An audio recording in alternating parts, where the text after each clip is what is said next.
Bueno, entonces esto sería algo así como... No, también está feo porque no hace tangencia. Ahí más o menos queda la curva de indiferencia 2 y él hace aquí la tangencia. Perdonen ahí la curva de indiferencia que está un poco mal puesta, pero es un poco la imposibilidad de poder manejar esa curva de mejor forma. Ah, ¿creen que esa curva les va a generar problemas en la gráfica? Si quieren, la podemos intentar pintar de mejor forma. ¿Aló? No se preocupe, profe, igualmente se entiende que debe Ok, ser bueno, tangencia.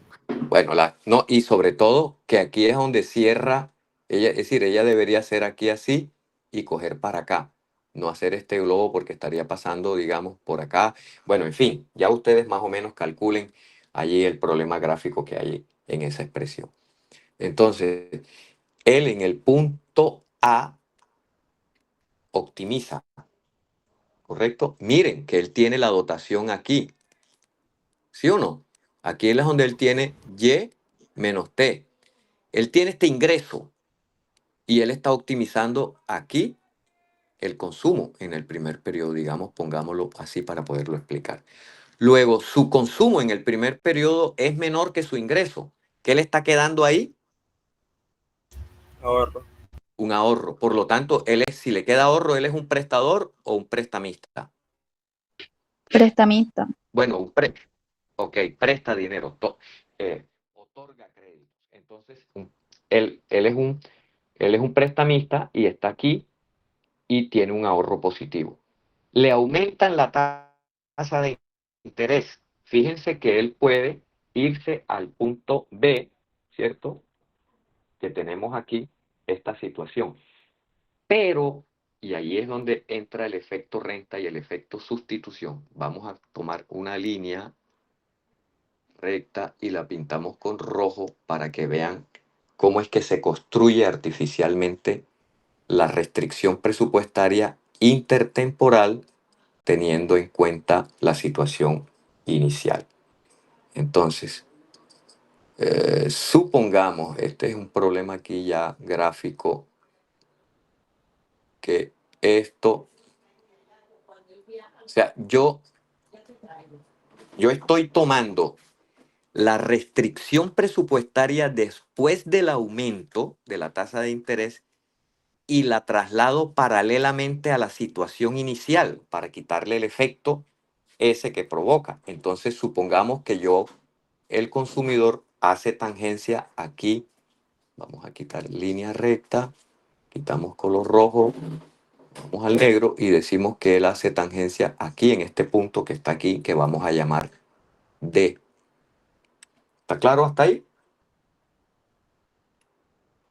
Entonces, Sí, profesor. yo tengo una restricción presupuestaria artificial que he construido para explicar los efectos renta y sustitución, que es la recta F, aquí el punto F, y aquí el punto F que en el libro la llaman F, pongámosle G, que es la letra que sigue, ¿no? No sé cuál sea. ¿Correcto? La recta Esa viene FG. siendo el efecto recta. No, esa la construimos para mirar los efectos. Eh, No, ok. es un artificio geométrico para calcular los efectos y poderlos explicar. No es el efecto todavía, el efecto lo vamos a ver de manera seguida. Entonces ya tenemos la situación inicial, él consume la sexta óptima de consumo aquí y aquí, ¿verdad? ¿Sí o no?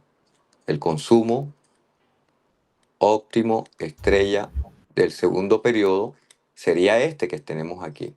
Y este sería el del primero. Le aumentan, le aumentan. La recta se inclina porque hace esto de aquí a aquí, ¿cierto? Y hace esto de aquí a aquí y se inclina pivotando aquí en E y entonces él puede pasar a B. ¿Qué pasa en B? Pues que el consumo aumenta, ¿sí o no? porque el consumo aumenta de C,1 a este consumo que vamos a tener aquí en B, que vamos a llamar C, estrella después del aumento 2, después del aumento de la tasa de interés. ¿Hasta ahí está claro? Hola. Hola, hola. Se fue. Sí, profesor. Ok, un aumento en la tasa de interés para un prestamista. ¿Por qué es prestamista? Porque él está consumiendo en el primer periodo menos que su dotación inicial de renta. ¿Está claro? Aquí es su dotación y él está consumiendo aquí. Todo este trayecto le queda para poderlo ahorrar. La diferencia entre C óptimo y G es lo que le queda a él como ahorro y él lo presta y lo tendrá que recibir su préstamo más los intereses que le paguen en el segundo periodo. ¿Hasta ahí todo está claro? Entonces, vamos por parte para que lo vean. Cuando se da un aumento de la tasa de interés, ¿qué es lo que pasa? El efecto sustitución es el movimiento que sucede de A a D. O sea, de A a D es el efecto sustitución.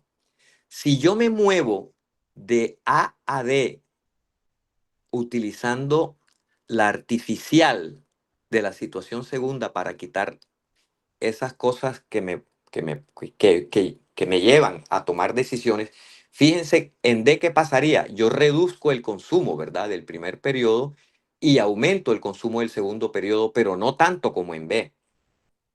¿Está claro o no está claro? Y eso sí me interesa que lo entiendan claramente allí. Sí, profe. Ok. Entonces, el efecto sustitución es el movimiento de A a D.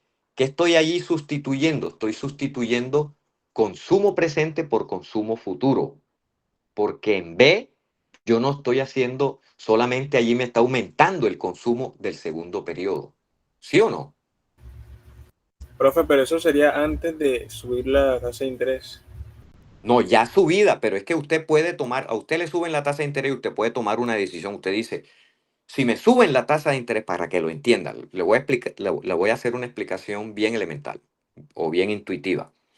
Si a usted le suben la tasa de interés y usted es prestamista, usted puede decir, si me suben la tasa de interés, yo sigo consumiendo lo mismo y ahorro ahora más. Y si ahorro ahora más, entonces yo en el segundo periodo voy a tener un consumo mayor. ¿Está claro? Pero usted puede también decir, si me aumentan la tasa de interés, yo lo que puedo hacer es que yo consumo más, pero menos de lo que consumiría eh, eh, eh, en B, sino que voy a consumir más, pero un poquito menos que en B, ¿sí? Pero también el consumo futuro me va a bajar un poco a lo que yo tenía en B. Es que miren, se lo voy a explicar aquí para que lo vean. Pues ya usted sabe que si usted consume más, si usted consume menos en el primer periodo, el ahorro se le va a disminuir, pero puede aumentar o puede disminuir dependiendo de cuál efecto sea mayor. Voy a pintar aquí una cosita para que la vean todo. Miren el azul y compárenlo con la situación, perdón.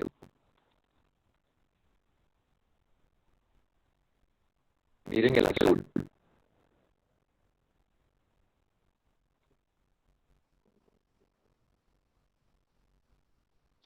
Compárenlo con el B. Él dice, a mí me aumentan la tasa de interés, yo me muevo al punto B porque la pendiente me inclinó. Sigo consumiendo lo mismo en el primer periodo, pero como ahora tengo una tasa de interés, me va a rentar más el ahorro y por lo tanto yo mantengo el ahorro igual y voy a consumir más en el segundo periodo. ¿Sí o no? En B. ¿Sí o no? ¿Y está claro para todos o no? Sí. Okay. Pero yo también puedo decir, yo puedo decir, si a mí me aumentan la tasa de interés, yo consumo un poquito menos que en B, pero me está quedando un ahorro positivo todavía, sino que el ahorro me disminuye un poquito, pero en el segundo periodo yo sigo aumentando el consumo del segundo periodo, pero menos que en B. Y ahí está sustituyendo consumo presente por consumo futuro. Y ese sería el efecto de sustitución. Moverse de A a D. Pero, profesor, ¿no sería menos satisfactorio por la cuestión de la curva inversa? No, pero es que usted puede tomar la decisión. Usted puede decir, hombre, yo necesito consumir un poquito menos ahora, de manera óptima, me paso al punto de consumo un poquito menos ahora y eso me va a llevar a una situación que si yo consumo menos ahora, ¿qué le pasa ahora? Aumenta. Aumenta. El ahorro puede aumentar. Y en el primer caso, ¿qué le pasaba cuando usted pasaba de A a B? El ahorro igual. Se mantenía constante. ¿Qué es lo que está haciendo ahora? Que está sustituyendo consumo presente por consumo futuro. Porque está en el futuro está consumiendo un poquito menos frente a esa situación. Correcto. Entonces, usted puede dar ese efecto de sustitución. El movimiento de A a D, de alguna forma, dijimos que era que el efecto de sustitución, un aumento de la tasa de interés, el efecto de sustitución es el movimiento de A a D, y el movimiento de Profe, pero me pego una pregunta. sí, La línea imaginaria roja, que es el efecto de sustitución, no debería que estar en tangencia con la curva inversa número 2. ¿Cómo? La regla que No puede hacer eso, no, tiene que trasladar lo que le han aumentado por el aumento de la renta a la situación inicial para ver cómo podría usted responder bien. Es que usted puede responder de dos formas. Recuerde lo que estaba con el trabajo. La gente podría aumentar el trabajo o seguir ganando lo mismo y disminuir las horas trabajadas porque había un efecto renta, etcétera, que provocaba eso y un ejercicio que después volvía esa pregunta. No puede ser por la primera, porque no puede ser, perdón, por la segunda. Tiene que llevar la situación de la segunda para ver cómo rendería en la primera. Y eso es ok. Entonces, ese ADN, ese movimiento ADN fue sustitución. Ahora, voy a colocar aquí perdón. Cambio todo esto y voy a negro. Un aumento de la tasa de interés, el efecto renta es el movimiento de A B. ¿Dónde está D? Aquí. A B. Entonces, ¿cuál es el efecto renta? El traslado de la situación inicial que la está comparando con el elemento de la tasa de interés, llevándola al punto B. Entonces, ¿qué pasa? Que eso es un efecto renta puro. En esas situaciones, en esas dos situaciones, lo que es lo que está pasando. Entonces, primero, el consumo y el ahorro pueden aumentar o disminuir. ¿Sí o no? Señor. Ok, eso está bien. El ahorro y el consumo pueden aumentar o pueden disminuir. Mientras que en los dos casos, el consumo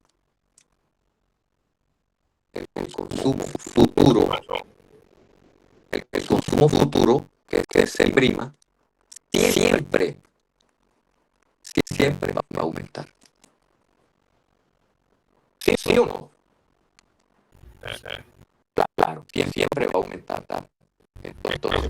está pasando? Cuando el individuo es prestamista. Sí, claro. Entonces, para el caso del prestamista, por supuesto. Entonces,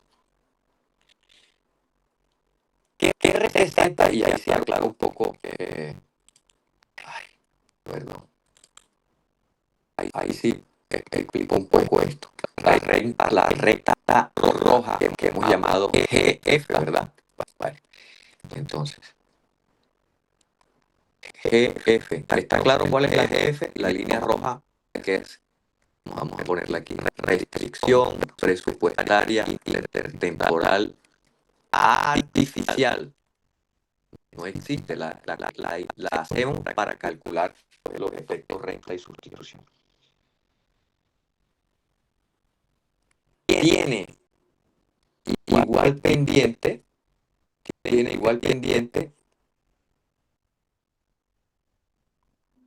que a la restricción presupuestaria nueva, es decir, la nueva cuando aumenta la tasa de interés. ¿Sí o no?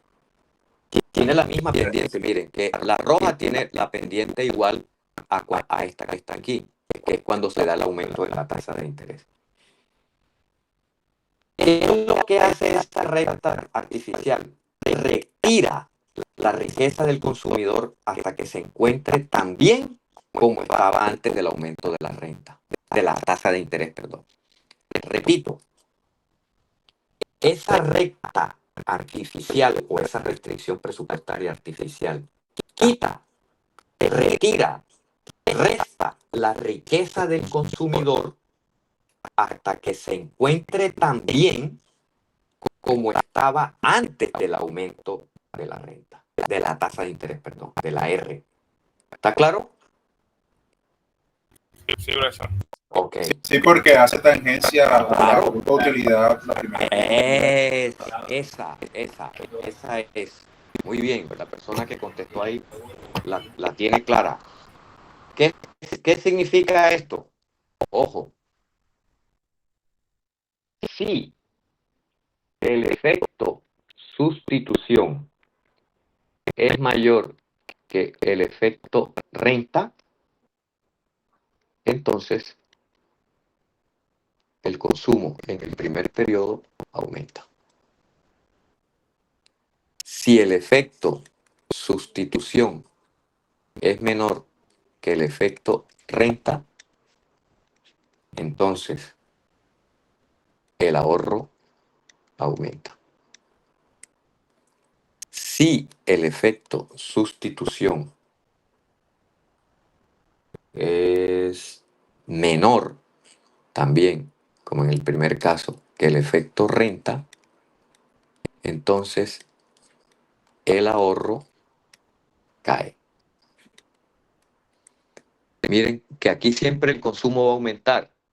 Luego, si el consumo aumenta, si el efecto sustitución es mayor que el efecto renta, el ahorro va a caer. Pero si el efecto sustitución es menor que el efecto renta, siempre el ahorro va a aumentar. ¿Está claro? Entonces, ya, ¿por qué se dan estas dos condiciones aquí? Estas dos que tenemos aquí, sin incluir esta. Porque existe un efecto renta positivo sobre el consumo. Sobre el consumo. O sea, sobre el consumo del primer periodo. Y una disminución del ahorro. Entonces, eso es lo que vamos a encontrar con los efectos para el caso de un prestamista, señores.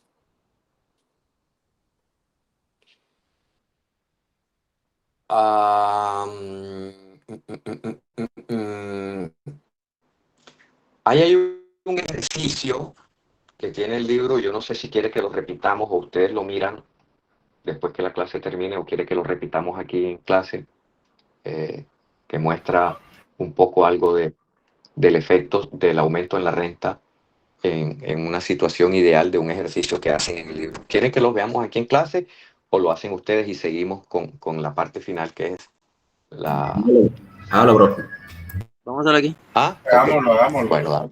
Hágalo. Bueno, dale, esperen Voy a aumentarle el abanico que ya comenzó a hacer calor por esto.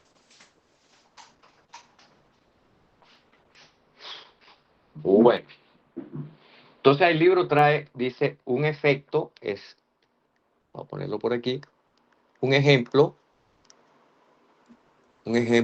de un aumento en la tasa de interés numérico, de alguna forma. Es un ejemplo numérico de un aumento en la tasa de interés de la manera muy bien sencilla.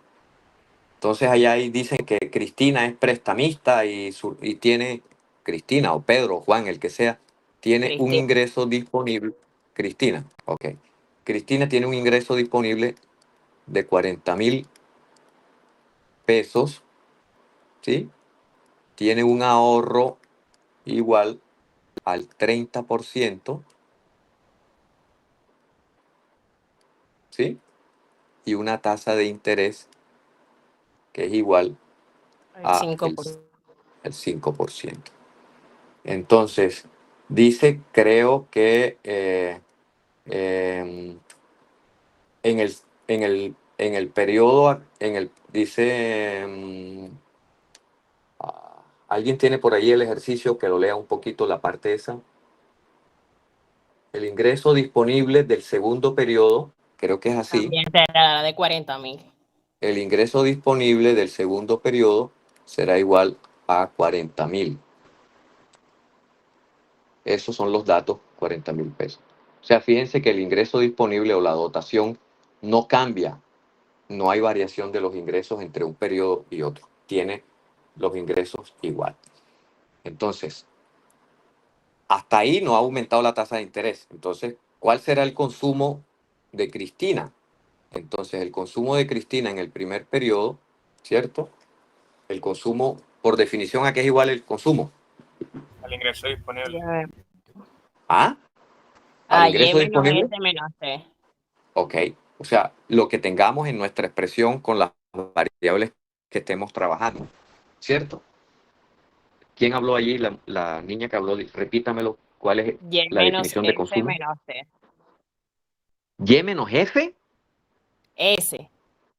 a S. O sea, el ingreso menos el ahorro menos el consumo. ¿Así es?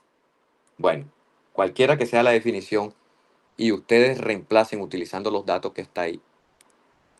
Ahí lo van a ver en el libro. ¿Qué es lo que hacen? Dice que 0,7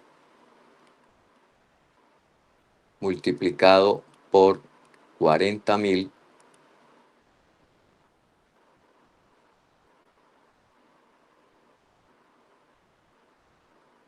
es igual a 28.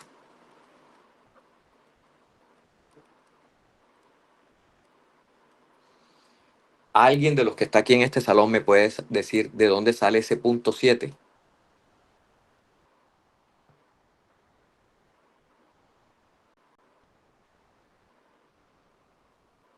Porque sería el consumo que queda después de ahorrar el 30% de los 40,000. Ok, bueno. Entonces, eso es lo que él consume. 28. Si él tiene 40,000 en el primer ingreso, significa que está ahorrando ¿cuánto? 12,000. 12,000. Ok, listo. El consumo en el segundo periodo será igual a los 40,000 que él tiene en el segundo periodo, ¿verdad? Hola. Claro. Ok, los 40,000 que tiene en el segundo periodo más 1 más R. ¿Pero cuánto es R? 0,05. 0,05. ¿Estamos bien? ¿Ok? Más 1. ¿Por cuánto? Por lo que él ahorró en el primer periodo. ¿Cuánto ahorró? 28 menos 40,000. ¿Cuánto le dio? 12,000. 12,000 por 12,000. ¿Qué tiene él para consumir en el segundo periodo? Su ingreso más el ahorro multiplicado por la tasa de interés. ¿Está claro? ¿Y eso a cuánto es igual? A A 52,600. 52,600 Si lo calculan, les da eso. Y eso está exacto así. En el primer periodo, entonces, su consumo óptimo en el primer periodo es de ¿cuánto? ¿Cuánto es el consumo óptimo en el primer periodo, dadas esas condiciones? 28.000. 28.000, correcto. ¿Y el consumo óptimo en el segundo periodo de cuánto es? 53.200. 52.600.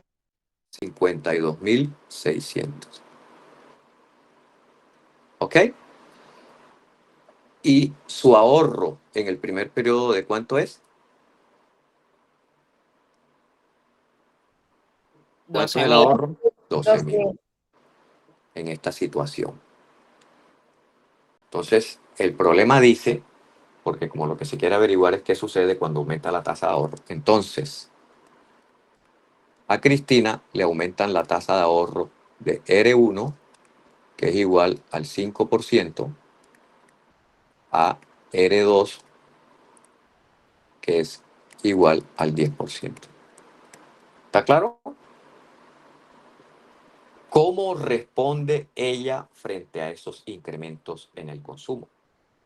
¿Cómo responde Cristina suponiendo que ella continúa consumiendo en el primer periodo 28.000, ¿sí? Y ahorrando 12.000? Digamos, estamos partiendo de esa situación, de una situación en la que ella estaba tomando esa decisión. ¿Cómo responde Cristina suponiendo que continúa consumiendo en el primer periodo 28 y ahorrando 12.000? Vamos a mirar esa situación inicial. ¿Está claro? Hola. Sí, profesor. O sea, es el aumento cuando se traslada, o sea, se inclina la curva, se hace más inclinada y él pasa a la siguiente función de utilidad, al mapa de preferencia siguiente, en donde consume lo mismo en el primer periodo y ahorra lo mismo en el primer periodo. Entonces, ¿qué va a pasar? Entonces miremos qué le pasaría. Entonces, segundo periodo. Bueno, segundo, es decir, mejor no pongamos segundo periodo, sino después del aumento en la tasa de interés, Cristina consume 28.000 en el primer periodo y ahorra lo mismo, es decir, 12.000, ¿verdad? Si ella toma esa decisión, el consumo en el siguiente periodo tendríamos solamente que calcular C2. C2 será igual a ¿qué?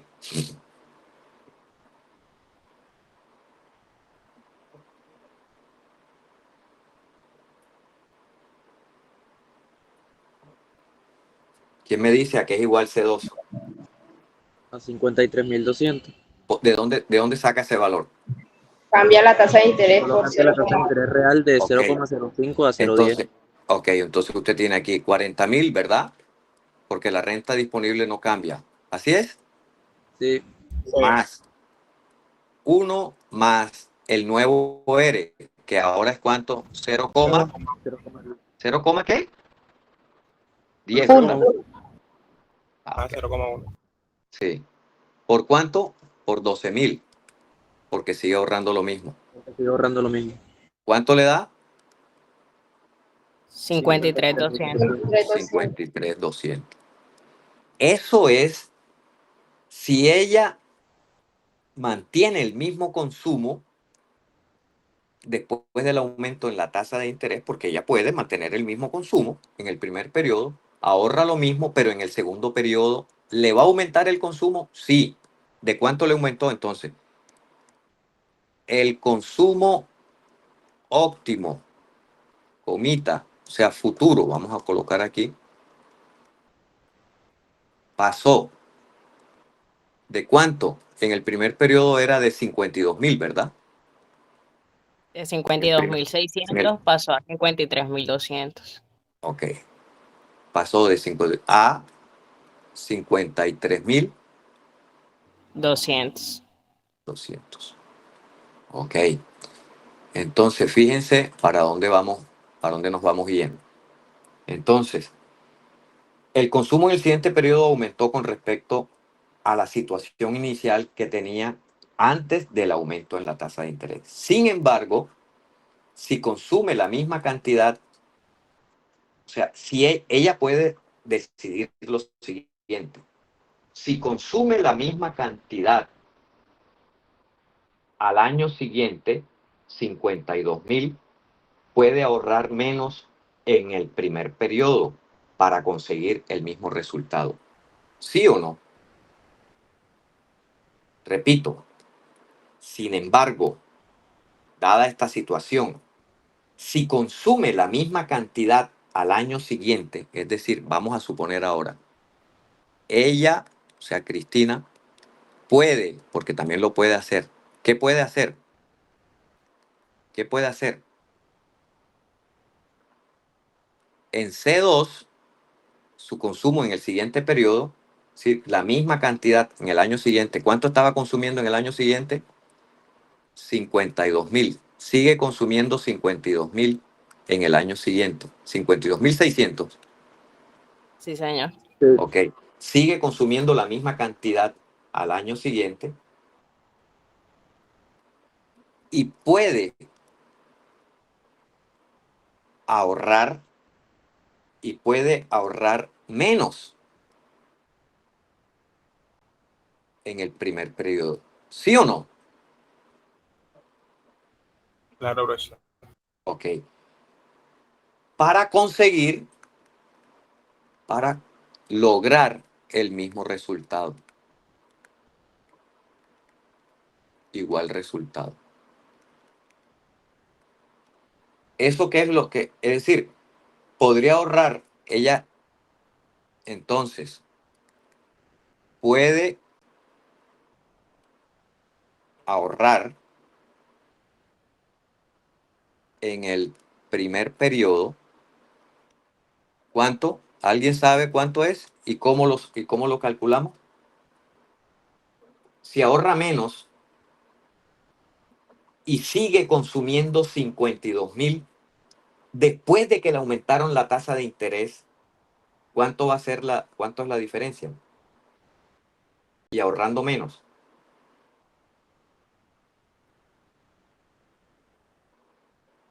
¿Cuánto ahorraría en el primer año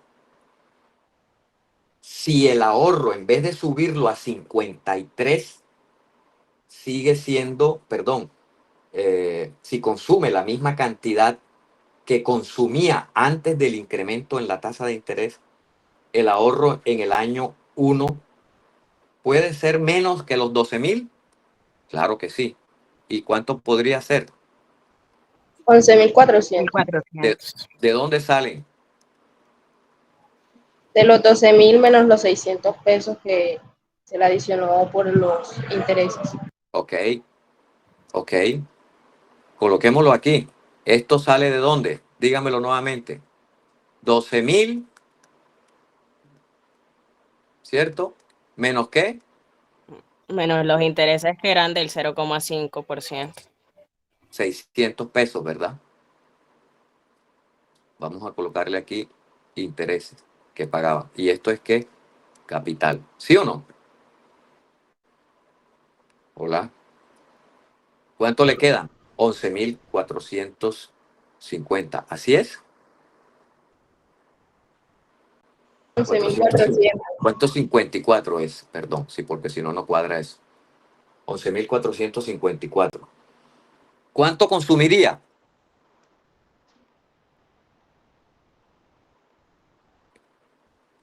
¿A qué igual el consumo? A los 28.000 más El, los ing- el, 600 pesos. el ingreso disponible ¿menos qué? No, no sería más los 600, pero ¿Cuánto? O bueno, yo lo estoy haciendo y me da 28.600 el No, consumo. el ingreso disponible menos ingreso menos lo que ahorra es el consumo. ¿Y el ahorro de cuánto es? 11.454. ¿Sí o no? Que es lo mismo que si yo tuviera 40.000, el ingreso disponible sigue siendo el mismo, 40.000 menos 11.454. ¿Sí está bien o yo estoy mal? ¿Cuánto da esto? Profe, ¿Ah? en el ahorro en el primer periodo no son 11.400, o sea, 12.000 menos 600 son 11.400.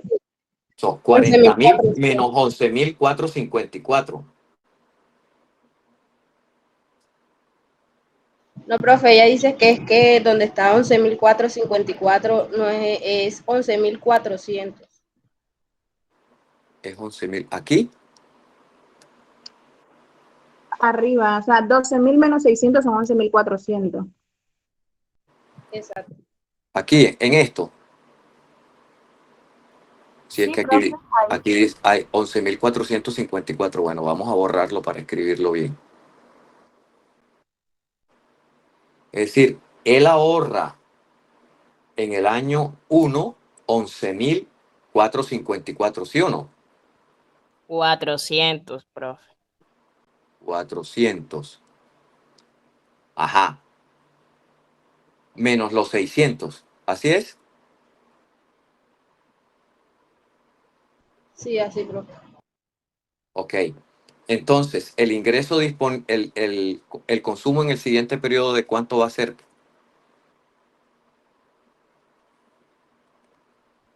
40.000. ¿Así es?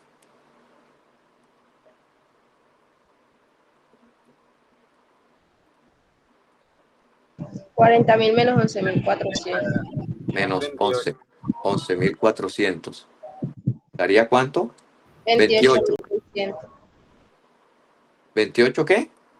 600. 28.600. Sí. 400, 600. 28.600. Esos 28.600, ¿qué son? El consumo, ¿verdad? Sería el nuevo consumo del primer periodo. Ok, 28.600. ¿Se mantiene en una situación igual? Sí. Que Sí, es lo que es. Eh, entonces, eso es lo que va a producir eso. Entonces, hay unos efectos cuando aumentan la tasa de interés, ya sea prestamista o ya sea. Fíjese que aquí Cristina es prestamista, pero también prestatario va a cambiar la situación. Entonces, habría que mirar un ejemplo también con base en eso para, a- para tenerlo claro. Eso lo pueden hacer ustedes en casa o estudiando para el parcial, si lo quieren hacer. De todas formas, vamos a colocar aquí en rojo, que es lo importante que se deben grabar también, es que los efectos que se producen de un aumento en la tasa de interés para un prestamista son los siguientes. El consumo, nosotros puede aumentar o puede disminuir. ¿Eso está claro? Sí, en el primer periodo. En el segundo periodo, siempre el consumo va a aumentar porque no hay más. El periodo se cierra. ¿Correcto? Y el ahorro, y por las condiciones que están dando los efectos sustitución y recta, el ahorro puede aumentar o puede disminuir. Su efecto no se sabe. Depende de qué efecto sea mayor que el otro, podemos decidir eso. De otra parte, los efectos de un aumento de la tasa de interés real cuando se es prestatario o tomador de crédito, perdón, es el siguiente. El consumo, el consumo cae. Claro, ¿Por qué cae cuando usted toma créditos si la tasa de interés aumenta? Porque para usted poder llegar al consumo óptimo, ¿qué tiene que hacer? Ahorrar más. Ok, entonces, el consumo, pero como él no puede ahorrar, lo que va a tomar es deuda, ¿cierto? El consumo en el siguiente periodo no se sabe cómo, cómo sea, depende de la magnitud de los efectos renta y sustitución y cuál prime sobre el otro. Y el ahorro para un prestatario va a aumentar.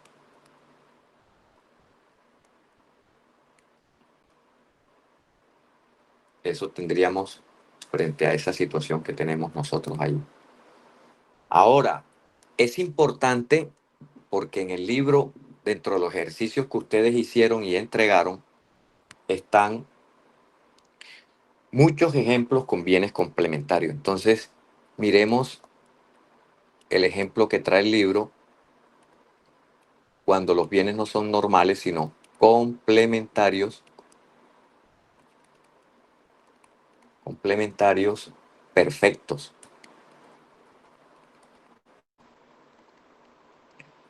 Entonces, ¿eso qué es? Que el consumidor consume unas proporciones fijas.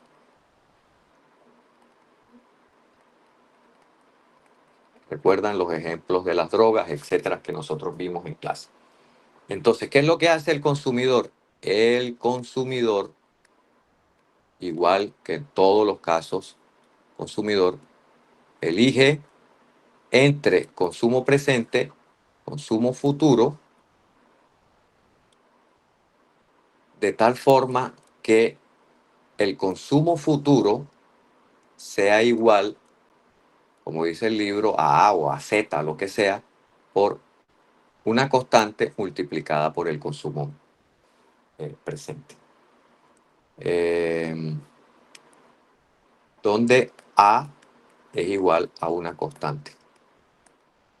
¿Qué vamos a tener? Gráficamente lo podemos observar con los bienes complementarios. Si ustedes recuerdan, los bienes complementarios tienen esta característica particular.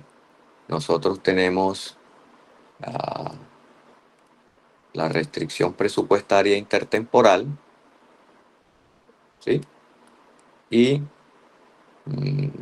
vamos a trazar nuestras curvas de indiferencia. Cuando los bienes son así, tendrán curvas de indiferencia de este comportamiento.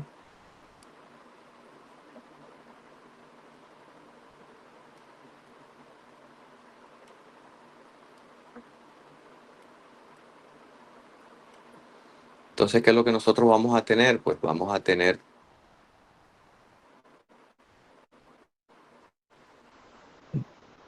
esto.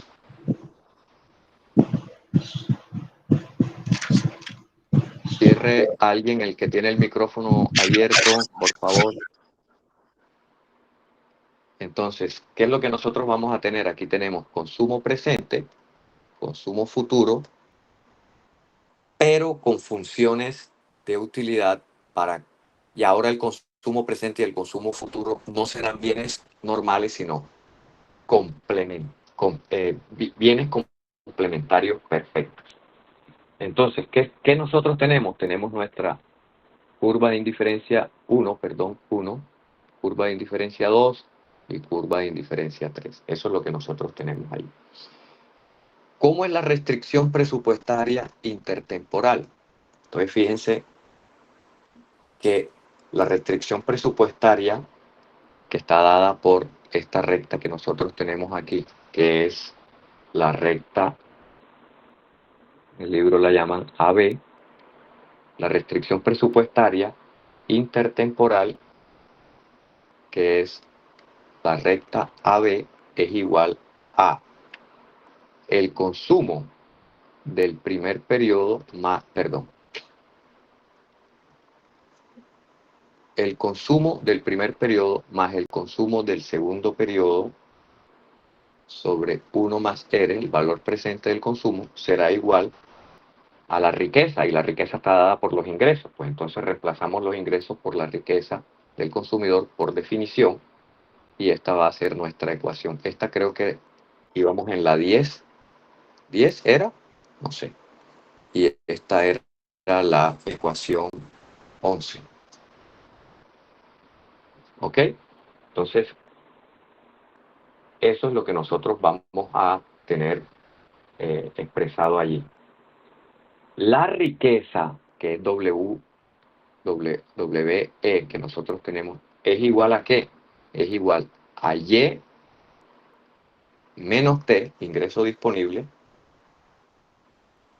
más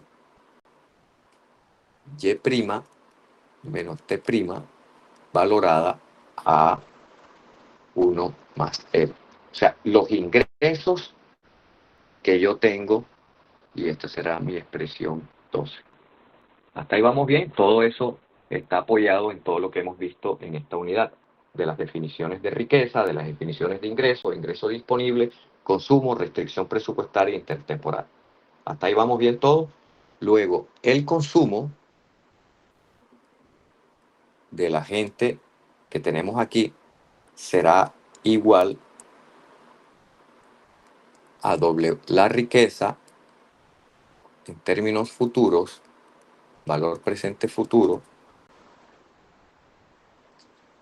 sobre 1 más R más A, donde A es la constante, ¿cierto?, del segundo periodo. Y esa será nuestra expresión 13, que la muestran allí. Es decir, son los valores, de alguna forma, del consumo actual. El consumo actual será igual a la riqueza, que son los ingresos, a valor presente futuro, valorados en términos de los precios relativos. 1 más R más la constante, evaluada ahora en el segundo periodo. Entonces eso me va a dar los valores algebraicos del consumo actual. El consumo futuro será igual a la constante que multiplica a lo que teníamos expresado, que es Y menos T multiplicado por 1 más R. Todo esto es valor presente futuro de la renta o del ingreso de las personas, más Y' menos T'. Y eso es lo que, todo esto dividido 1 más R más A del primer periodo, y todo esto está así, y multiplicado por esta expresión que yo tengo aquí. Entonces, ¿esto qué es? La ecuación 14. La ecuación 14 es el valor del consumo futuro algebraico. El valor algebraico del consumo presente. Un aumento en la tasa de interés en este tipo de modelos tiene explicaciones, es decir, tiene, digamos, es complicado la explicación, pero digamos, básicamente, ustedes, la función que les den, la pueden trabajar con estos elementos que tienen aquí para los ejercicios que tienen en el libro, y les dará los resultados. Bueno, la parte final, que yo creo que la hacemos en unos 10 minutos y con eso acabamos. ¿Qué hora es? La 1:13. ¿Cuántas personas quedan aquí? 24 personas. Hola, ¿están todos por aquí o ya se fueron y dejaron los dados? ¿Están todos aquí? Claro. Sí, señor. Bueno, listo. Veamos la parte final, que la vemos en unos 10 minutos y terminamos con esto. ¿Estamos? Ok. Dile, profe. ¿Qué viene ahora? El gobierno. Porque este modelo tiene gobierno. Es un modelo de 2 periodos, sin inversión, sin sector externo, pero que tiene gobierno, en el cual los agentes deciden entre el presente y el futuro a través de decisiones intertemporales. Tenemos restricciones intertemporales, tenemos mapa de preferencias, maximizamos, aparecen los efectos renta y los efectos sustitución cuando varían las condiciones del modelo que cambian o los ingresos o la renta, que es lo que estamos viendo aquí. Metemos el gobierno y el modelo debe sostener el equilibrio y debe seguir explicando la economía. Entonces, en este caso, vamos a tener en cuenta que el gobierno tiene, aquí G es gobierno, el gobierno tiene gastos presentes, es decir, gasta en el periodo actual, y gastos futuros. O sea, el gobierno vive los dos periodos también como el agente y gasta en los dos. El gobierno tiene ingresos. Los ingresos los toma de los impuestos y vamos a ver que como hay dos periodos, él se puede endeudar. Entonces tiene impuestos. Los impuestos están definidos de la siguiente forma. El total de los impuestos será igual a la tasa impositiva que paga cada uno de los agentes multiplicado por el número de agentes que hay en la economía. Esto es la base tributaria. El número de personas por la tasa da el total de impuestos, pero esto que está aquí es la base tributaria y esto es el total de impuestos. Esto es la fracción de impuestos que pagan las personas por el número de personas que hay en la economía. Por El lo número de tanto, reproducciones sería una nueva variable. ¿ah? Se metería una nueva variable. Sí, al entrar gobierno entran las variables del gobierno, por supuesto que sí. Y el gobierno tiene ingresos futuros que están dados por los impuestos futuros, que son T en el futuro, que es la tasa que paga cada una de las personas multiplicada por la base. Suponemos que la población no cambia de un periodo a otro, N se mantiene. ¿Está claro hasta allí? Sí. El gobierno también puede pedir prestados, es decir, puede tomar préstamos mediante la emisión de bonos de deuda pública. ¿Está claro? Son iguales a los bonos que emiten los particulares, que cuando los particulares se endeudan con una persona, también están emitiendo bonos. ¿Hasta ahí vamos claro todo? Ok. Ok, bueno, denme un minuto mientras voy más por agua y ustedes también ahí relájense un minuto y nos vemos aquí en un minuto sin apagar nada. Yo salgo a tomar agua allá a la cocina y ustedes también despéguense ahí del computador un minuto y miren y ya nos vemos aquí en uno o dos minutos para hacer un break de descanso, pero bien pequeño para continuar. ¿Les parece? Bueno, profe. Hola. Sí, señor. Señor. Sí, mientras yo tomo agua, dale. Y ustedes también hagan allí lo mismo.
Bueno, continuemos entonces.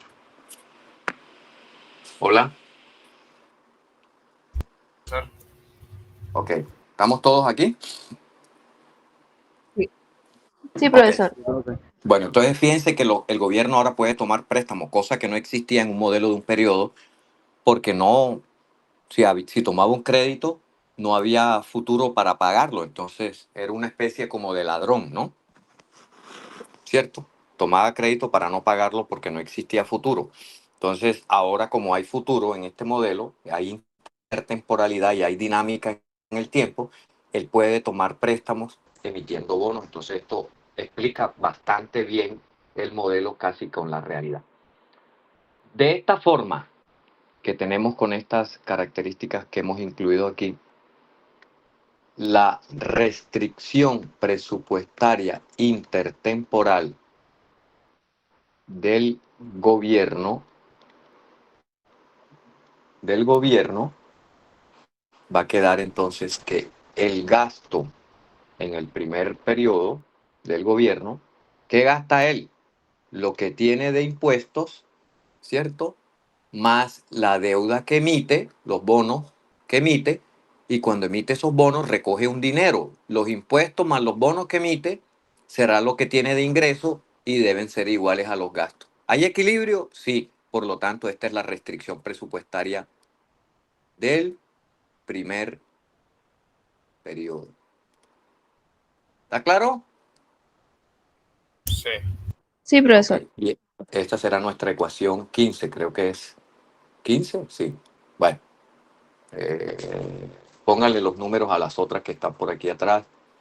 Íbamos en 12, 13, 14 y esta que es la 15. ¿Así es? Profe, disculpe. Bueno. Sí, señora. Profe, ¿qué posibilidad hay de que el Dígame. parcial sea el viernes? Bueno, continuemos y ahorita terminamos y hablamos de eso. ¿Está claro? Ok,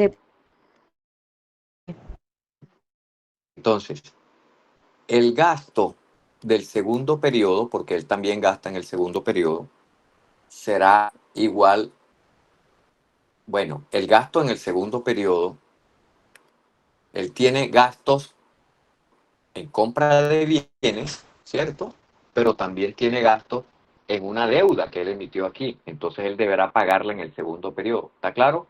Más el pago de la deuda que él emitió, capital más los intereses de la gente que tiene los bonos, para retirar los bonos que están en poder del público o en poder de quien sea, él tiene que pagar los bonos a una tasa de interés por los bonos que emitió aquí en el primer periodo. Esos gastos deben ser iguales ¿a qué? A los impuestos en el segundo periodo. Porque él en el segundo periodo, como ya no vive más, no puede seguir emitiendo bonos. ¿Hasta ahí estamos bien todos? Sí, profe. Sí, Sí. Hola. señor. Ok, bueno. Sí, señor. Entonces, la deuda emitida en emitida en el primer periodo, que es B, se financia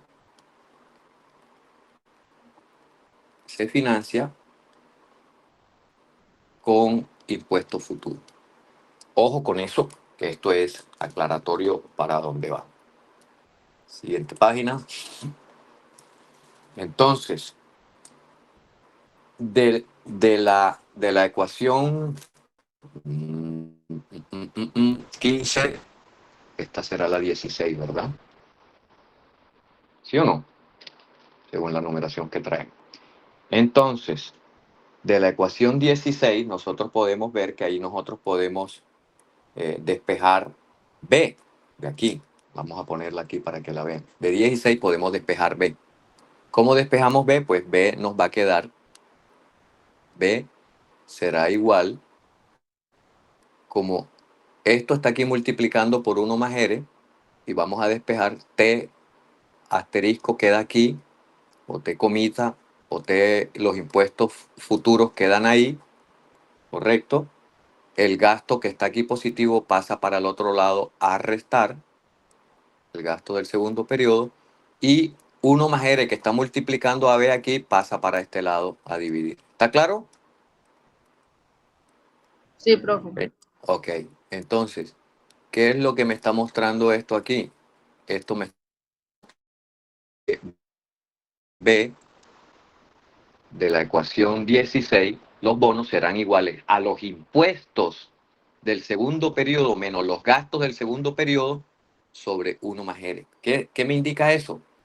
Que los bonos son iguales a los ingresos del segundo periodo netos de los gastos y valorados a valor presente. ¿Hasta ahí vamos bien? Y esa será la ecuación 17. Si sustituimos Profe, ¿puedes 17, explicar nuevamente, por favor? que le explique el álgebra de esto. Que Sí, los no bonos hay son problema. iguales a qué, profe. Bueno, vamos a hacerla para que la vean entonces si hay algún problema con respecto a ello. Aquí tenemos, vamos a pasarla para acá abajo. G' más 1 más R por B es igual a T del siguiente periodo. Esta es la ecuación 16, la voy a repetir aquí nuevamente para no tener las dos hojas abiertas. Bueno, vamos a tratar de saber a qué son iguales los bonos, pues los despejamos de aquí. ¿Qué me queda? 1 más R por B es igual a T, segundo B, y este que pasa para el otro lado, menos los gastos del segundo periodo. Como quiero despejar B, B será igual a T del segundo periodo, los impuestos del segundo periodo, menos los gastos del segundo periodo, sobre 1 más L. Y queda todo a valor presente. Los bonos emitidos, lo que es lo mismo, la deuda del gobierno, ¿cierto? Del primer periodo, la deuda que está aquí es igual, ¿cierto? A los impuestos del segundo periodo menos los gastos en que se incurra en el segundo periodo. Vamos a ponerle gasto comitica aquí. Y todo esto valorado sobre 1 más R, que sería el valor presente del gasto del segundo periodo. ¿Qué es esto? Valor presente neto del gasto público. ¿Sí o no? Y son iguales a los bonos. Cuando se financia la deuda con bonos, es igual a eso. Eso es lo que está diciendo allí. Profe, pero una pregunta, los ingresos no, en este caso los ingresos no son iguales a los gastos.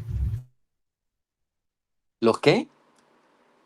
Los ingresos no son iguales a los gastos en este caso. En el segundo periodo, sí, claro, se está cumpliendo esta condición que yo tengo aquí. Y esto es 17. Me está diciendo que los ingresos del primer periodo por emisión de bonos, no por impuestos, porque es que él en el primer periodo tiene ingresos. ¿Cuáles son los ingresos del primer periodo que él tiene? Pues mírelo aquí en 15. ¿Qué tiene él en 15? Pues que él tiene impuestos del primer periodo más bonos. Los impuestos los recauda en el primer periodo de la gente, pero los bonos es una deuda que él emite. Entonces, esa deuda él la paga en el segundo periodo. Por lo tanto, de la restricción presupuestaria, puedo saber a qué son iguales los bonos en el segundo periodo. Los bonos en el segundo periodo son iguales a los impuestos del segundo periodo menos los gastos del segundo periodo sobre 1 más R, para que todo esto que es aquí me dé a valor. ¿Está claro? Ok. Bueno, entonces eso está dando los bonos de la restricción presupuestaria y es una igualdad. O sea, si lo que se emitieron, esto de este lado debe ser a valor presente igual a 100 en términos del consumo del primer periodo. Bueno, entonces ya tenemos 17, que es igual a esto. Acá tendríamos 15. Ok, entonces sustituimos sustituimos 17 en 15. 15 a qué es igual, 15, vamos a ponerlo aquí, T más los 15 es igual, T más B, ¿verdad? Es igual a G, ¿verdad? ¿Sí o no? Ese es 15. Nadie Sí, me profe. sigue. Ok, entonces ya yo tengo B, lo sustituyo aquí. Entonces tengo que el gasto, lo estoy pasando para el otro lado para seguir la presentación del libro, da lo mismo de adelante para atrás que de izquierda a derecha. Esto es igual a T más B, pero vea que es igual, ya yo lo tengo aquí, B es igual a los impuestos del segundo periodo menos los gastos del segundo periodo a valor presente neto. Sí. Ok, esto es lo mismo que si yo tuviera, esto es lo mismo que si yo tuviera G igual a T más T comita sobre 1 más R menos G gastos del segundo periodo sobre 1 más R. ¿Hasta ahí vamos bien todos?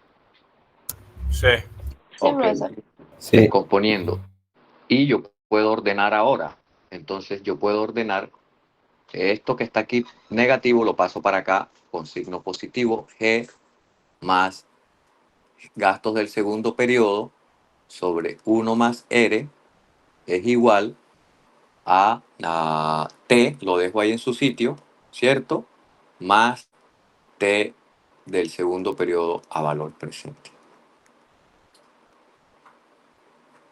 ¿Qué me está dando? Ese sería el costo total igual al ingreso total. Ah, claro, claro, ahí me está dando y sigue manteniéndose la igualdad y además tiene una explicación económica. Esto me está diciendo que el gasto presente neto del sector público o el valor presente neto del gasto público es igual al valor presente neto de los impuestos, ¿cierto? Del sector público. ¿Sí o no? Sí. Ok. ¿Y se mantiene el equilibrio? Sí. ¿Tengo la restricción presupuestaria? Sí. Y esta ecuación que he llegado aquí, vamos a llamarla 18, el texto creo que también la llaman así, es el valor presente de las compras del gasto del gobierno igual al valor presente de los impuestos del gobierno. ¿Está claro? Lo mismo que acabo de decirle ahorita. Y te vuelvo Sí, a profesor. repetir. La ecuación 18 es igual al valor presente de las compras del gobierno, deben ser iguales al valor presente de los impuestos del gobierno. Eso es lo que me está dando esa expresión que yo tengo allí. El gobierno debe pagar la deuda mediante impuestos que recauda. El gobierno debe pagar la deuda mediante impuestos que recauda. Pongámoslo por aquí para que no se olvide. El gobierno debe pagar la deuda mediante impuestos que recauda. Siempre la deuda que él emite la debe pagar con impuestos. Y allí se genera la famosa equivalencia ricardiana. Pero bueno, vamos a mirar que esta condición debe también satisfacer las condiciones de equilibrio. Entonces veamos el equilibrio. El equilibrio dice que el mercado de crédito está en equilibrio. Vamos a colocarlo aquí. El mercado de crédito está en equilibrio. Es decir, se vacía. La oferta de crédito es igual a la demanda de crédito. ¿Está claro para todos? Sí, profesor. Ok. Sí, profe. Por lo tanto, el ahorro privado de los particulares es igual a los bonos. ¿Por qué? Porque los bonos que emite el gobierno, ¿sí? Lo que hacen es que esos bonos los compran los privados con el ahorro que ellos han generado de sus decisiones de consumo, ¿cierto? Presente y consumo futuro. Hasta ahí no hay ningún problema y todo estaría claro. Sí. Ok. Esta ecuación la vamos a llamar la ecuación 19. Y me dice que es la cantidad de ahorro privado es igual a la cantidad de bonos emitidos por el gobierno en el primer periodo. Entonces, la cantidad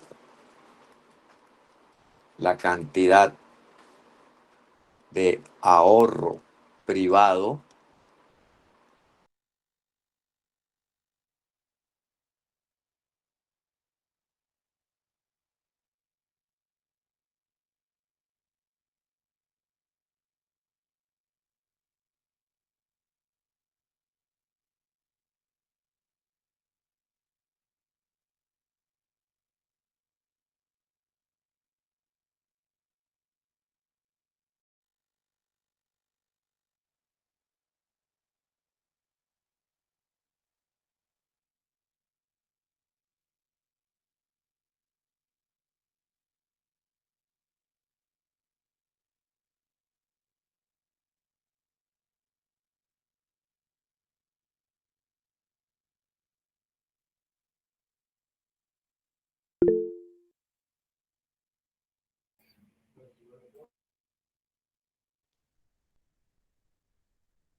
Profe, no se le escucha. Profe, si algo no se le está escuchando.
Ok, se me fue la señal del micrófono. ¿Están todos aquí? ¿Siguen aquí pendientes? Sí, señor. Ok, Sí, porque Sí, profesor. se me apagó el celular por falta de batería y no me di cuenta y yo estoy hablando por el celular y escribiendo en el computador. Entonces, discúlpenme ahí lo que pasó, pero bueno, fue eso. Entonces, la ecuación 19 nos plantea que como estamos hablando del equilibrio en el mercado de crédito y equilibrio en el mercado de crédito significa que los mercados se vacían. Eso es que la oferta de crédito es igual a la demanda de crédito. Y hemos dicho, el es igual a los bonos que el gobierno emite. La cantidad de ahorro privado en esta economía que está en equilibrio es igual a la cantidad de bonos emitidos. ¿Por quién? Por el gobierno, porque ahora el gobierno puede endeudarse para tener más ingresos y poder gastar en este modelo que estamos viendo. Hasta ahí vamos bien todos, ¿verdad? Pero ojo, esta emisión de bonos las hace el gobierno emitidos en el primer periodo. Porque como la economía tiene 2 periodos y es intertemporal y es dinámica, entonces solamente puede hacer emisión de bonos en el primer periodo. ¿Por qué no puede hacer emisión de bonos en el segundo periodo? ¿Quién me dice? Porque no existe un tercer periodo. Porque no existe, o sea, porque el mundo, Porque no hubiese futuro. el mundo se acaba en el futuro. O sea, el modelo dice que hay un periodo 1 y un periodo 2, pero el periodo 2 es el futuro. Y en el futuro ya no va a haber otro futuro más, y entonces él no podía emitir bonos allí, y el modelo tiene una explicación simplificada de la realidad por esas características. Entonces tendríamos esas expresiones que nosotros tendríamos allí. Para poder mostrar el equilibrio en este mercado, pues lo que sencillamente vamos a tener es que ya ustedes recuerdan que el ahorro privado más el ahorro público, que se simbolizan así, son iguales a la inversión, eso lo vimos a comienzo de semestre, más CA, que es el excedente en cuenta corriente. Pongámoslo por aquí, CA es igual XC, excedente por cuenta corriente del país. ¿Correcto? Por cuenta corriente del país. Eso lo vimos a comienzo de semestre cuando hicimos todas las explicaciones de cómo se determinaba una economía cuando está abierta y cuando está cerrada. Cuando está abierta, el ahorro es igual a la inversión. Cuando está cerrada, el ahorro es igual a la inversión. Pero cuando está abierta, el ahorro es igual a la inversión más los recursos que puede obtener el país por exportaciones, los que salen por importaciones, la plata que llega de las personas que viven en el exterior y se la mandan a sus familiares aquí, que se llaman riquezas, remesas, créditos que toma el país, etcétera. Entonces, todo, que es el excedente por cuenta corriente del país. Ahora, si en este modelo que nosotros estamos viendo, en el modelo que estamos viendo, es una economía cerrada que mide 2 periodos, la cuenta corriente es igual a 0. ¿Estamos? Sí. Ok. Y la inversión también hemos dicho que es igual a 0. No hay inversión en este modelo. ¿Hasta ahí estamos bien todos? Sí, profe. Sí, profesor. Ok. Si eso es así, si eso es así, ¿qué vamos a tener entonces? Que el ahorro del gobierno, será igual a menos el ahorro privado. Pues sencillamente, si esto es igual a 0 y esto es igual a 0, queda que SP más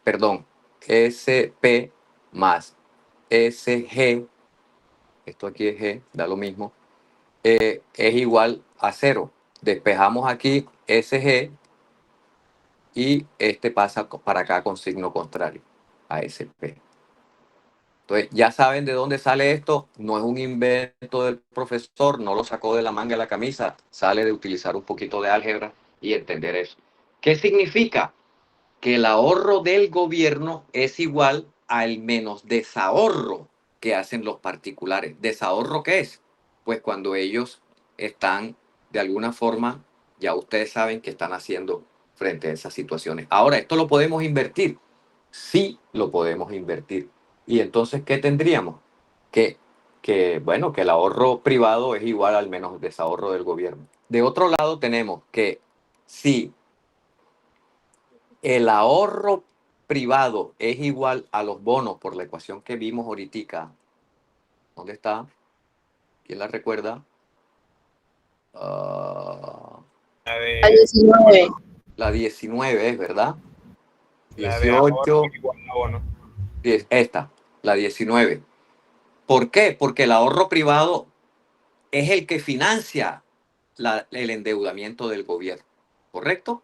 Entonces, si el ahorro privado es igual a los bonos que toma el gobierno, entonces yo puedo decir sencillamente reemplazando de que el ahorro privado es igual a menos la emisión de bonos. ¿Y tiene sentido? Sí, tiene sentido. De la ecuación 19, que la acabamos de mostrar, la ecuación 19, nosotros también podemos llegar a la siguiente para vaciar los mercados y ver que la condición de equilibrio se cumple. Nosotros sabemos que el ingreso o la renta, nosotros la podemos calcular por el lado del gasto. Todo lo que se produce se gasta y el mercado estaría vaciado y en equilibrio. Entonces, ¿cómo se gasta? ¿Cuál es la renta? ¿Cómo se gasta lo que se produce? Una parte se va en consumo, ¿cierto? La inversión aquí es cero y otra parte se la gasta el gobierno. ¿Estamos claros? O sea, una parte es consumo de los particulares y el otro es consumo del gobierno. ¿Por qué? Porque la inversión es cero y no hay sector externo. ¿Hasta ahí vamos todo bien? Y esta Sí, sería la profe. expresión 20. De otra parte, nosotros sabemos y tenemos claro de que el ahorro privado es igual, el ahorro por definición, ¿el ahorro qué es? El ingreso menos el consumo, ¿sí o no? Por Sí. definición, señores, el ahorro aquí es igual por definición elemental. Lo que yo me gano menos lo que me gasto. Si es positivo, ahorro. Si es negativo, estoy endeudado. ¿Estamos? Sí. Señores, ok. Entonces, el ahorro privado es igual a lo que yo recibo, que es mi ingreso, menos lo que consumo, menos lo que pago en impuestos porque hay gobierno. Y esta sería mi ecuación 21. ¿Estamos claros? El ahorro privado es el ingreso del periodo actual menos el consumo, aquí lo tienen C, menos los impuestos del primer periodo. Por lo tanto, la restricción presupuestaria intertemporal del periodo actual, bueno, no intertemporal, la restricción presupuestaria del periodo actual, el periodo 1, el primer periodo, será igual a B, que son los bonos, igual a los gastos menos los impuestos. ¿Sí o no? Y esta sería mi ecuación 22. Sustituyo. ¿Esto dónde está? ¿Qué definición es esta? Esa es la restricción del periodo actual del gobierno. ¿Los bonos qué son? Son iguales a los gastos menos los impuestos. ¿Por qué? Porque por definición dijimos que los bonos que emite el gobierno los utiliza para gastar menos los impuestos que él recauda, que le cobra a la población. Y eso por definición son los bonos y viene de la ecuación con la que arrancamos. ¿Está claro? Entonces sencillamente sustituimos el ahorro privado, aquí lo tengo, ahorro privado. Entonces el ahorro privado, ¿a qué es igual? Vamos a hacerlo un poquito más abajo para que se vea. El ahorro privado es igual a Y, mírenlo aquí, menos C, menos T, ¿cierto? Y es igual ¿a qué? A los bonos, ¿cierto? ¿Y los bonos es igual a qué? A esto que tengo aquí, al gasto menos los impuestos. ¿Sí o no? Si ustedes miran aquí esta expresión, ¿cuál es? Esto es el ahorro privado. ¿Igual a qué? A G menos T, que lo tengo aquí mismo, que es igual a qué? A los bonos. Y es lo mismo. Lo que he hecho es reemplazar. Sencillamente ordenamos esto que tengo ya aquí y yo puedo ordenar y decir aquí que Y es igual, despejo Y, es igual a G menos T más consumo menos impuestos. ¿Sí o no? No es más, profe. Vamos a ver si yo cometí algún error, puede ser. Más impuestos. Vamos a borrarla y ordenamos nuevamente y despejamos. Bueno, ¿qué es lo que nosotros tenemos? Ah, bueno, perdón, porque es que yo aquí tengo menos T de un lado y más T. Acá es más T, ¿verdad? Y menos T. Aquí es G G, a ver, vamos a ver de dónde viene el error. Porque, perdón, no hay ningún problema. Aquí Profe, tenéis, pero el ahorro privado es igual a menos los bonos. sí, entonces, ok, entonces aquí tengo que el ahorro privado, ¿cierto? Es igual a Y menos C menos T. ¿Hasta ahí estamos bien? Sí. Sí. Ok.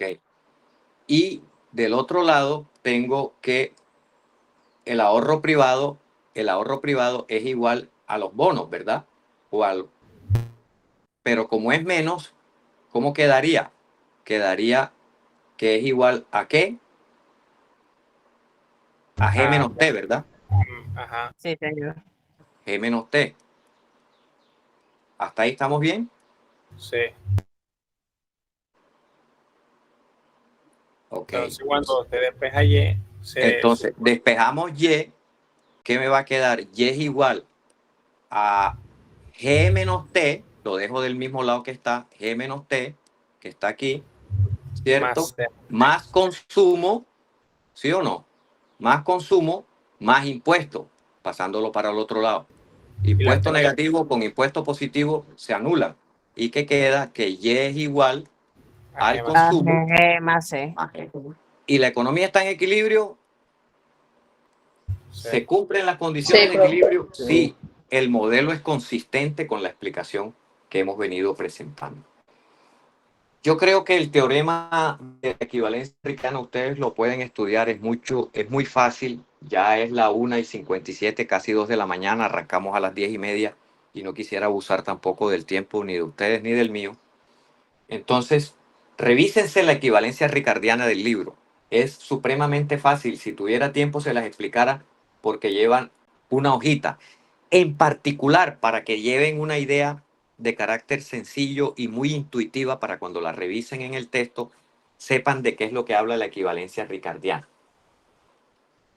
Como en el capítulo pasado, nosotros vimos que en una economía cerrada, el aumento del gasto público desplaza o expulsa gasto privado de consumo del sector privado, ¿cierto? Entonces, la equivalencia ricardiana nos dice que una variación, que un cambio, o sea, que se posponga o se adelante o se atrase la fecha de inicio de un impuesto es neutral. ¿Por qué? Porque sea hoy, sea mañana, sea cuando sea, eh, eh, eh, una emisión de bono tendrá que pagarse con impuestos de hoy, de mañana o del momento en que sea para que la economía quede en equilibrio. Por lo tanto, la equivalencia ricardiana lo que dice de alguna forma es que el gasto público es neutral. O sea que el déficit del gobierno no es importante, cosa que es falsa. O sea, los gobiernos no pueden endeudarse de manera infinita ni pueden emitir bonos de manera infinita. Pero en el modelo se simplifica esto para poderlo trabajar. ¿Y qué es lo que dicen? Pues básicamente lo que dicen es que el valor presente de los impuestos del consumidor con una proporción es el valor presente del gasto público. Por lo tanto, independientemente de cuándo se emitan, de cuándo inicie unos impuestos y cuándo se arranque la emisión de bonos, los bonos se pagan con impuestos de hoy, con impuestos de mañana, con impuestos de pasado mañana, pero se pagarán.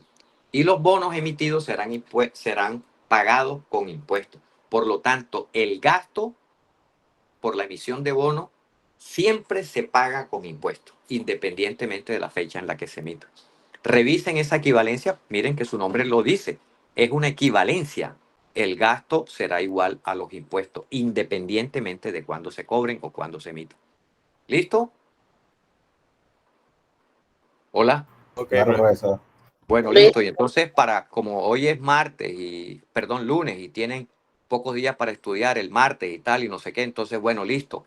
Hagamos el parcial el día viernes de esta semana y nos vemos el viernes en la universidad. Y mañana no es el examen final en horas de la tarde. Cuídense, que tengan una feliz tarde y nos vemos. profe, el miércoles tendremos clase normal. No, señor. No, ya las clases se acabaron. sea, yo me pongo me pongo a dictar clases en la universidad en estos momentos, 2 semanas después de haber terminado las clases y de pronto se forma algún problema. Usted sabe cómo son las cosas allá en esa universidad. ¿Ok? Ok. Bueno, Profesor, profesor, ¿puede pasar esto en PDF al grupo? sí, Si no- sí, yo se los paso. Yo se Y los también paso con mucho gusto. le quería hacer una pregunta sobre el parcial. El parcial sería ¿hasta qué tema? ¿Hasta este punto? ¿Hasta dónde terminó? Hasta aquí, hasta la equivalencia ricardiana, sí, señor. Capítulo 8 completo. Ok. ¿Está claro? Ok. Señor. Perfecto. Bueno, profesor. Bueno, entonces que esté muy bien. Igualmente. Chao, Gracias. No, profe, nos vemos. Gracias, profe, nos vemos. Ok, ya les mando el PDF de la clase, que yo lo puedo salvar por aquí y se los envío al grupo. Una feliz tarde. Gracias, Que- profe. Vale, profe, gracias. Chao.